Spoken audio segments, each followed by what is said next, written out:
Yo,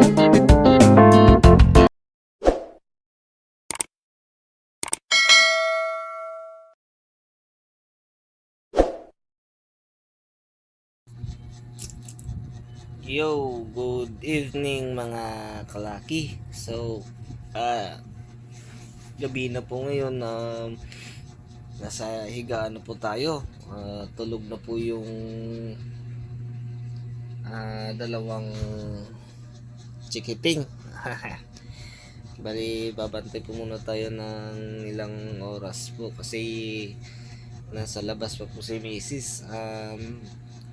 Iniasakaso niya pa po yung mga nilaban yung damit ng mga bata. So, yung magiging topic po natin ngayon is ipapakita ko po yung gagawa po tayo ngayon ng short video kung paano po nabuo po yung homemade na cement mixer. Gumawa po kasi tayo last year. Pasensya na po kayo kung di ko nagawa ng buong video kung paano ko ginawa. Kasi nga po di pa ako nagvo-vlog nung mga panahong yun. So meron po tayong na-save na mga pictures tsaka mga short video na kung saan po ay ginagamit na po natin yung natapos, yung ready-made na po na cement mixer, yung homemade, yung ginagamit na po siya, kinakargahan na ng semento, buhangin, yung talagang totally po na naghahalo na po talaga ng semento para gagawin pong hollow blocks. So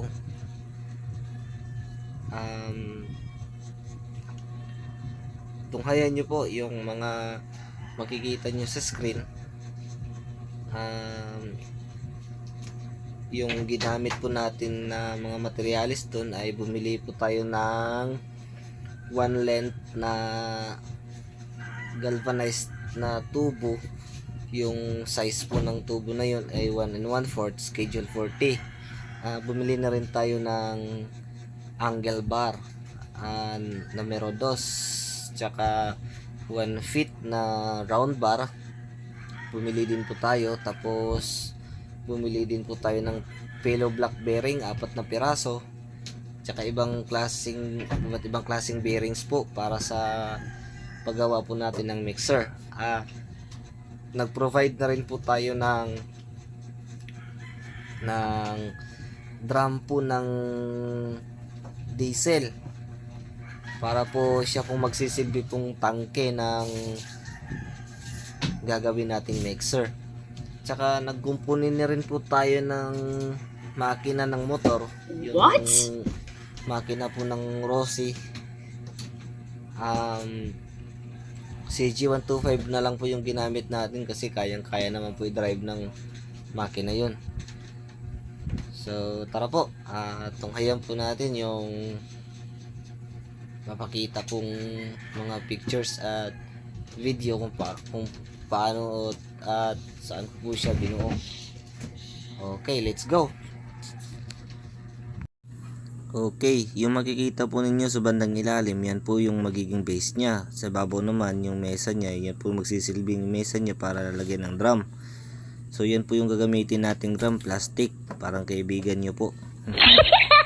So yan na po yung nagawa nating mixer at susubukan na po natin siya ngayon para makita po natin. Tara!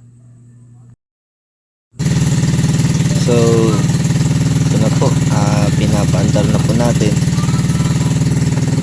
Nilagyan na po ng halo. Yan pong nag-ooperate po ay si Airpat ko po. Siya po yung nag-ooperate ng mixer. Okay, tignan po natin sa loob. Yan po yung loob niya. Meron ng buhangin tsaka semento.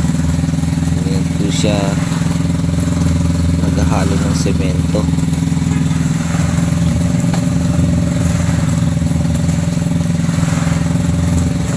Okay po, ayos po yung gagawa ng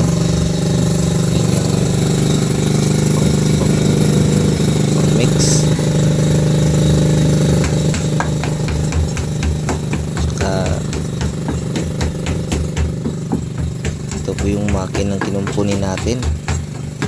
Naka-junk na po yan. Pinaandar po natin, inayos para may kabit po dyan sa mixer. Puntahan po natin yung bandang likod. Titignan po natin yung kaka-assemble ng mga pulley. Yan po yung pinakamalaking pulley po. Yan po, gumamit po tayo ng kadena.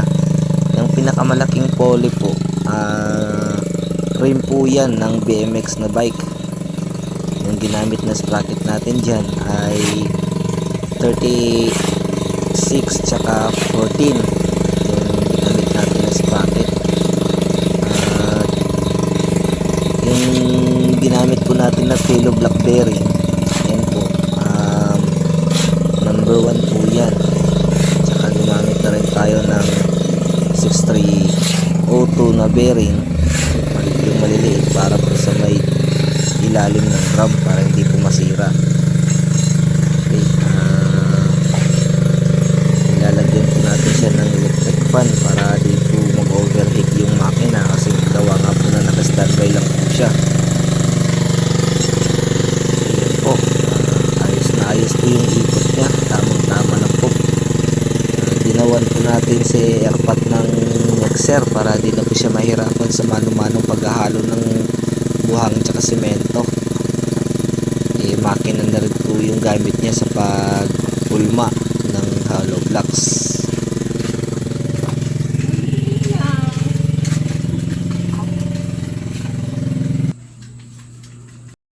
So yun na po yung yan na po yung nagawa nating homemade na cement mixer.